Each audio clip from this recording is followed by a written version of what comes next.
Your agent was working perfectly in testing, and then it hit production and started throwing 429 errors like confetti. Rate limits are the silent killer of AI agents, and most developers don't realize their retry strategy is either non-existent or actively making things worse.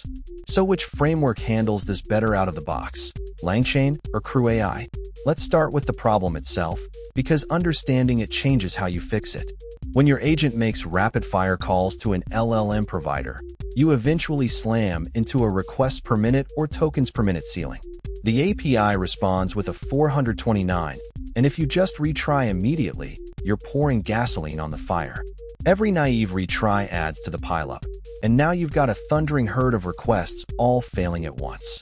The fix is Exponential Backoff with jitter. Wait a little, then wait longer, then longer still, with a bit of randomness so your retries don't synchronize into another spike. LangChain gives you a surprising amount of control here, but you have to know where to look. Most chat model classes accept a max_retries parameter directly in the constructor, and under the hood, it uses an exponential backoff mechanism built on the Tenacity library.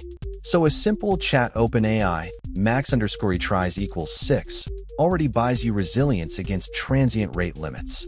But the real power is that you can wrap any runnable with_retry, specifying which exception types trigger a retry, the number of attempts, and whether to apply exponential backoff. That means you can retry on a rate limit error but fail fast on an authentication error, which is exactly the granularity you want. Where LangChain shines is in that composability. Because everything is a runnable, you can attach retry logic at the chain level, not just the model level. Imagine a chain that hits an embedding model, then a chat model, then a parser. You can decide that only the LLM step gets aggressive backoff, while the parser fails immediately. You can even combine .with_retry with .with_fallbacks. So when GPT-4 is rate limited past your retry budget, the chain automatically routes to a cheaper or different model instead of dying. CrewAI approaches this from a higher altitude, and that's both its strength and its limitation. Because CrewAI orchestrates multiple agents collaborating on tasks, retries often happen at the LLM configuration layer, which under the hood frequently delegates to LiteLLM. LiteLLM has its own retry and fallback handling, so you can set number_retries and configure fallback models across providers. The upside is that a single configuration protects an entire crew of agents. The downside is that you get less surgical control over individual steps compared to LangChain's runnable-level precision.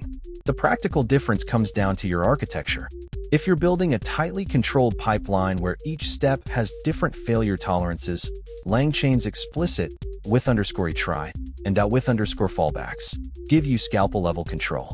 If you're orchestrating a team of agents and you want one sane backoff policy applied globally, CrewAI's LiteLLM-backed configuration is less code and less to reason about. Neither is objectively better. They optimize for different scales of the same problem. One warning for both: retries hide latency, and hidden latency compounds. 6 retries with exponential backoff can turn a 2-second call into a 30-second stall, and if that's nested inside a multi-agent loop, your user is staring at a spinner forever. Always cap your total retry budget, log every backoff, and consider a circuit breaker that gives up gracefully instead of retrying into oblivion. So the takeaway is simple. Pick the framework that matches your control needs, add jitter, and never retry blindly. Tomorrow I'm breaking down exactly how to build that circuit breaker pattern for agents, step by step, so you stop those 30-second stalls before they ever reach a user. Subscribe so you don't miss it.